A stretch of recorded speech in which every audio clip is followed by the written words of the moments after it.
Brandon says I'm a tattleteller. No, I'm not. But let me tell you about my brother Brendan. He has a terrible habit. He refuses to brush his teeth. Last night at supper, he comes to the table to sit down. Whoo, his breath. Mom says, Brendan, go brush your teeth. I did, Mom. Go brush them again. He comes back, water's on his mouth. But his mouth is so foul, we all lean back. But what can we do?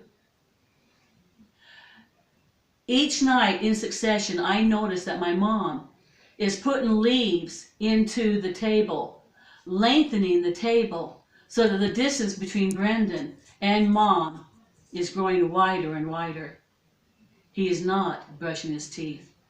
The next day at school, Brendan arrives and there's a bully that likes picking on him. And he comes to go ahead and push him around.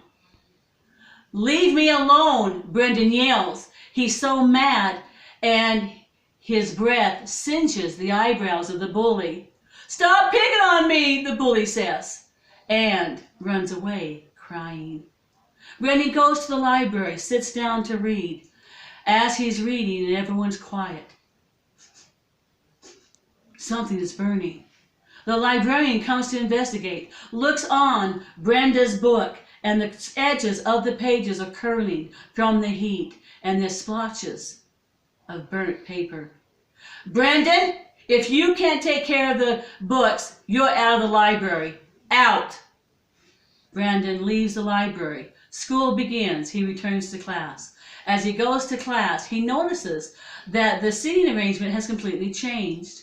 He is in the left back corner of the room, and all the other students are collected together on the opposite side. His breath is so foul, even his classmates have betrayed him. Friday night, he goes to baseball practice.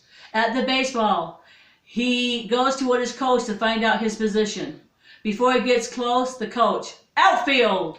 Brendan goes to the outfield. Now, many of you know that baseball guys and gals probably like to spit. So the guy, Brendan, but he spits a wad of liquid flame. It hits the grass, ignites the grass like a bonfire, and it begins to spread across the dry grass. The teammates, fire, fire, fire, fire!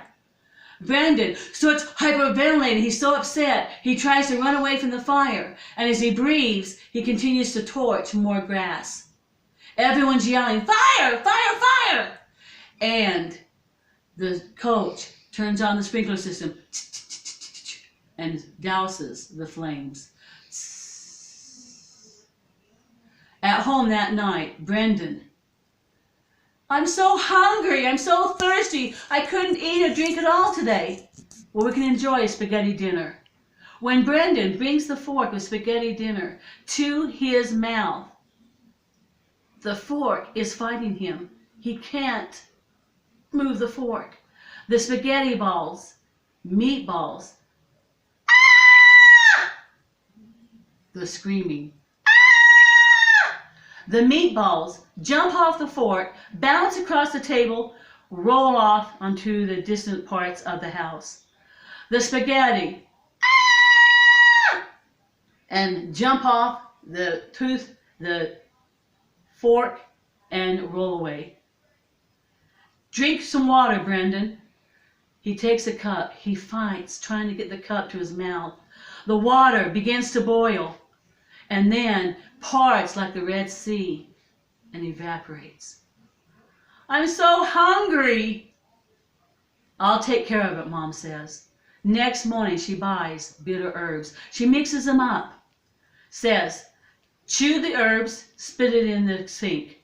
He does so. Chomp, chomp, chomp. Oh, spits them. Singes the sink. 5 times. Chomp, chomp, chomp.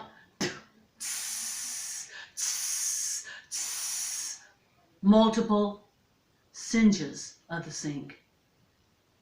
Finally, no singeing on the sink. Okay, horseradish.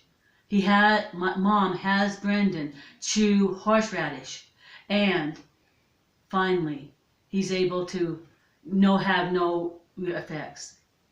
Finally, he brings a cup of vinegar to his mouth. Swish it in your mouth and spit it out. He swishes it. And finally, he can get the cup close to his mouth. As his family leads him to the bathroom to brush his teeth, he slabs a long, thick layer of toothpaste onto the toothbrush, and he scrubs for 3 hours. "I'll always brush every night," Brendan says. And that is the story of Brendan and the Bad Habit. Thank you.